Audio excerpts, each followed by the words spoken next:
Hello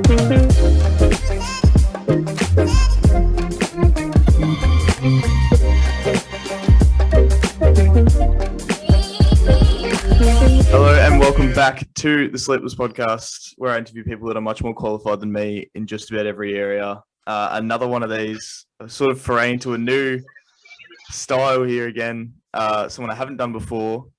We've got a horse trainer based out of Melbourne, Australia, a two-time Group 1 winner with Awesome Rock and Montoya's Secret, earned up to 20 million in prize money, one of the biggest trainers in the game, Troy Corstens.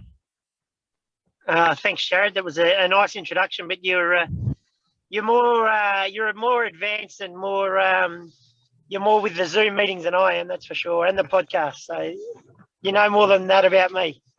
Well, it would be annoying, obviously, if we weren't in lockdown. I would have loved to have sort of had you in the actual studio thing that I have set up, but obviously lockdown again has us over Zoom. But still very nice to talk to you anyway, and be able to hear your story and let the listeners hear your story. Yeah, no problem.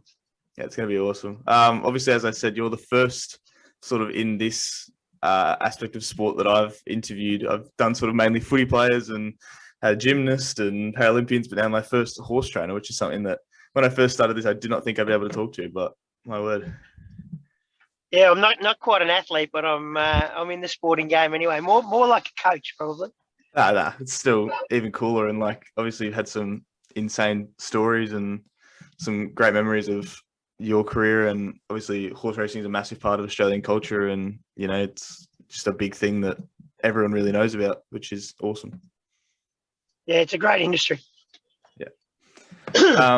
So we're going to start with sort of your early life. Obviously, there's a lot to go through with your whole career and everything. But originally, you were born in Adelaide, but you moved to Melbourne when you were quite young because your dad ended up getting a job under Bart Cummings, and Bart Cummings, obviously the legendary horse trainer and racer. And that, what was the job that your dad had? Do you remember much about sort of those early days when you first moved to Melbourne? Yeah, probably. I moved over to Melbourne when I was 4. It was because Dad had been offered Bart's foreman's job in Melbourne, which foreman back then was basically an assistant trainer's job. So Dad was unsupervised, and he ran the Melbourne stable, and it wasn't far off. Bart stayed in Adelaide, and then it wasn't long after that Bart moved to Sydney. So Bart had the 3 stables in operation, and Dad ran the Melbourne stable. And I don't remember a lot about that when I was 4 years old, but we grew up in Bart's stable until I was probably about 15 or 16.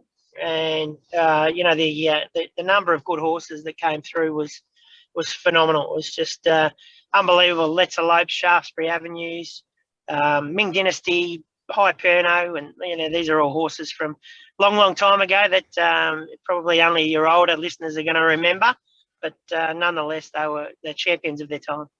Yeah, of course. And as like I said, Bart Cummings is one of those horse trainers that basically you can say to anyone in Australia or sort of the world, and they'll know sort of who he is. He's obviously legendary for just the name alone and all that he's done. So being able to sort of work like with him around him would have been very exciting anyway. Yeah, it was fantastic. It was, Bart had come down for all the carnivals, and, we were living at the stable at the time. It was a house attached to the stable. So Bart would have breakfast at our place most mornings, and it was just really good to be a young kid like that and sit around the table. I sort of didn't know the enormity that was Bart Cummings, but I soon learned it pretty quickly. Yes, I was going to imagine it would have been sort of a bit of a shock, and then later on realised exactly how big he is, obviously, in the industry, and it would have obviously made a big impact on you becoming that trainer in the end, because you would have just sort of had that experience when you were younger as well. Yeah, definitely. He was a real character. And basically, what you saw was what he was like all the time. Very dry, but a great wit and sense of humour, and a very intelligent man. Yeah. So obviously growing up around sort of horses in the stable would have had a big impact on you and your career. What sort of impact did it have? And like, did you want to, from an early age, become a trainer later in life, or was there sort of other ththings that were in the way, or what was the sort of go there? It was very different times back then, Jared. I growing up, I was from the ages of about 10 to 15. I actually really resented the industry because I saw the hours that my father put in. He was putting in 70-hour weeks, and the office was attached to our house. So I used to see his pay slip every week. And when I saw that $450 coming in, I thought, I'm not sure that I want to get involved in this game because I've seen how hard Dad was working and how little he was bringing in. But I soon got over that, luckily. So it's not all about the money, horse racing, and you learn that pretty quickly. Of course not. It's just obviously like being around horse and that you sort of would have gained a love for them anyway. And I'm assuming that's sort of how you sort of fell back into it. Because like I've got written here, like originally it's sort of you didn't want to become a trainer, and then you kind of fell back into the industry after a bit of well, that was the reason. And I was going to school at the time, which I wasn't very good at. Partly because I don't know, I was just distracted and probably always had the horses to fall back on. And I did. I left high school and did a year of accounting, which I hated. I wasn't very good with the numbers. And then I did a year of marketing. I didn't like that either, so changed my path and fell back into horses and started there and really grew to love it. I actually, when I started, I did all the, I started at the bottom and worked my way up, but if you've got half a brain in the game, you can work your way up pretty quickly. And I discovered quite early that there was a real need for a racing manager's position. Back in the day, we didn't have racing managers, so I kind of invented the job. And we had an owner that used to help us out with his syndicates and stuff like that. And I sort of just put that into my way of thinking and did that for every horse in the stable. So we sort of I developed a racing manager's role because I wasn't so keen on picking up poo for the rest of my life. That's always good. That's the best way to do it, I reckon. Just if you don't want to do a job, just invent another one and do that. Exactly, yeah. And I was boss's son as well, so it sort of helped me out a little bit there. It was good. The treatment. Yeah. The golden treatment, obviously. Are there any stories from those early days, like when your dad was working in the stables, that you remember with the horses, or like any of the particular horses where they were like interesting stories or funny stories? We were when we got to an age, myself and my brother, and we'd seen Dad, we'd been working for Bart for so long, and then we both my brother and I slipped into the industry and both started working in there, and we forced Dad to go out on his own. He was very happy being Bart's foreman, and I'm sure he would have done that for the rest of his life, and would have, he would have got great pleasure out of that and great satisfaction. But it was my brother and I that really pushed him hard. We said, look, if you're going to do this, let's do it for ourselves. And in about 1994, Dad went out on his own, and we never looked back. So both my brother Kevin and I worked for Dad back then, and it was really great times, the three of us working together. And we'd have a lot of blues, that's for sure. But it's the same with any family business. I think it's not always smooth sailing, but the wins back then and the victories were particularly sweet to enjoy them with both my brother and my father. So that was great. And, my brother's gone out on his own now, and I still get a massive kick out of watching him win a big race now. So that was a fantastic part. So Bart was instrumental in us pushing Dad to leave, and we just never looked back. No, of course. And obviously you've had a lot of success afterwards as well, and you and your dad have had some Group 1 winners that we'll get into as we go along. But it's so cool to see like how you've come through and started, underneath the great Bart Cummings, that you became your own great trainer yourself, which is just awesome to see anyway. Yeah, it's great. It's good. It's good to have been part of, and it's still developing, and the role's getting bigger, and the stable's getting bigger now, and trying to keep it as professional as we can, and I think we're on the right track. Of course. In late 2010, you launched Malua Racing, which is where you remain today. What made you sort of want to start your own sort of stable and business, and what was sort of the original setup that you launched with in terms of where they were and everything like that? So we, in 2010, I was with Dad, and he'd just done a stint on the sideline. He'd done a suspension, and John Sadler took over from us, and I got on extremely well with Sads, and we became really good friends. And I came up with the idea of a three-way partnership. So John, myself, and Dad, and we went right through it and thought, well, righto, we'll get this going and see how we go. And then at the last minute, Dad changed his mind and he didn't want to do it. And I was sort of invested in it, and I thought it was a great idea. And with his blessing, he said, look, you go and do it with Sads, and I'll stick to my own thing and go from there. So myself, John Sadler, and a gentleman by the name of David Trussler came up with the idea of Malua Racing, and we formed that partnership then. So at the start of Malua, it was myself, John, and David Trussler ran the business. And instantly we had some really good success in the first 2 years, and kicked it off in a great way. Yeah, of course. And it's still obviously a stable that's running to this day. What was sort of like, because obviously there's stables in different parts of the country and different parts of the state and everything. What did you originally start with in terms of like where your stables were and things like that? We started at Flemington with 30 boxes, myself and Sads. And then that ran its course for about 5 years. And then John just wanted to go his separate way as well. So I bought the business off John and David, and I remained as the head trainer at Malua at Flemington with the boxes, and Sads went off to Caulfield. And then about 6 months went past, and I just said to Dad, look, do you want to go back into partnership? I think we can, we both had sort of around 50 or 60 horses. So I said, if we get back together, I think we can give it a red hot go. And we did that. And then we had, so both of us trained from Flemington. We had 2 stables at Flemington. And then the opportunity came up to get boxes at Geelong.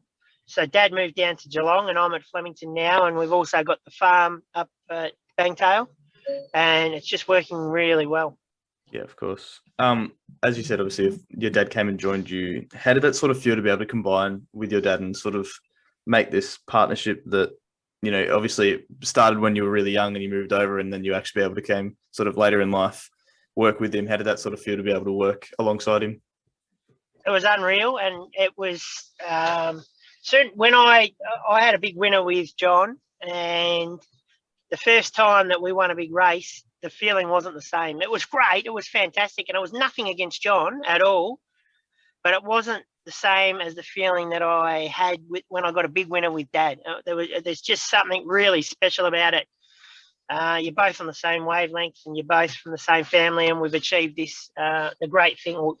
It's nothing spectacular, but we, win a Group 1 race and stuff like that. It's just an awesome feeling. And to do it with Dad and still be able to do it with him now, he's 76 now, and he's still going strong. Okay. And it is part of the reason that I still do it. There's, I've had many opportunities I could have got a job in bloodstock or, something like that and I've not done it. But I love the way that the feeling that I still get when I win a good race with Dad. Of course, and that would be the same with basically any sport. Obviously doing something with your family or someone that is, your blood is just a whole different feeling to something else, like entirely. So being able to win, as I said, 2 Group 1s with your dad would have been just amazing. Yeah, it was very special. I said I've got 3 children. The best feeling I've ever had in my life was my son being born, the first child. The second best is winning a Group 1 and my first daughter being born. So they're equal. So that's how good a feeling it is. Oh, no, that's quite good. Don't tell my daughter that, though. Let's hope she's not listening. I never asked for not listeners, but let's just hope she doesn't listen to this one. She's 11. She won't be listening. No, yes. Thank God for that. In 2016 was your first Group 1 winner, and you did it with Awesome Rock in the Emirates Stakes back then. How was that sort of feeling? Obviously, a first Group 1 win for those. Or explain to the listeners what a Group 1 win is for those that don't know. And then the Group 1 racing is the ultimate. It's the biggest prize money, and they're the biggest events, and the races that everybody wants to win. The win with Awesome Rock was especially special because earlier that year we'd run him in the Australian Cup. He went over the line first, and Chris Waller had a horse called Preferment, who then we interfered with. He protested, and we lost that Group 1. So that would have been our first Group 1, would have been the Australian Cup. So we came back in the spring, and we got that Group 1 back on his CV, and it was an amazing feeling. It was euphoric in the mounting yard in the middle of spring, and to get that back with Awesome Rock after we'd lost it in the autumn was just an amazing day, and yeah, it was very, very special. Of course, and again, doing it with your dad would have just heighten that crazily enough. I went and watched the race yesterday as well. It's definitely it was close. It was like a very tight finish towards the end, but ended up running away with it and held on. Yeah, he was terrific. He was a very good horse, and he gave us some very good times. Yes, you kind of obviously went through a bit of a purple patch because then the next year you had your second Group 1 winner, and you had that one with Montoya's Secret, which was in Sydney. This one, so your first Group 1 win in Sydney. Of the two races, which one do you think was originally like the most likely that you were going to win of like the two, and like which one was the big like surprise of the two sort of thing? Look, Montoya's Secret was flying at the time, and a 3-year-old filly, she was sort of in the right place at the right time. She was in a rich vein of form, and the Vinery Stakes was presented really well for her. She was and set for it, and she really she was terrific in that. She was very gutsy, but Awesome Rock, I think, it was that touch more special because we'd lost the race with him, and we probably expected him to be. We thought he was a Group 1 horse, whereas Montoya, she came from out of nowhere, and she didn't surprise us because we always thought she had ability, but we really expected it from Awesome Rock. Of course. Apart from those races, what have sort of been your greatest memories, like as a trainer, like a horse that you've trained and like an unlikely win or sort of a comeback, like you said, with the whole Awesome Rock thing? Were there any other memories with any other horses that you trained where they were like a really special moment for you? Yeah, well, obviously, Dad trained while I was the racing manager there, and he had 12 Group 1 winners in that time. Probably the most special was Star Spangled Banner. He was just an absolute freak of an animal, and he won 4 Group 1s, and he just gave us the ride of a lifetime, and he was probably our most special. And he was only $120,000, which is, I know it sounds like a lot of money, but it's quite cheap for a racehorse as a yearling. And he won $2 million, and we ended up selling him for $10 million. So he gave the stable, the owners, and all of us an unbelievable ride. Yeah, that is. I've got written here about Star Spangled Banner as well. Just about like his sort of insane resume, and that would have been one hell of a horse to sort of be around and be a part of. Yeah, well, I bought him at the Melbourne Premier Sale, and he was about 10 lots after another horse that I was in love with, a filly. And we were underbidder on that filly, and then she turned out to be Black Caviar. So we missed Black Caviar in the same sale, and then we managed to buy Star Spangled Banner. But you can imagine how different my life would have been had we managed to get both of them.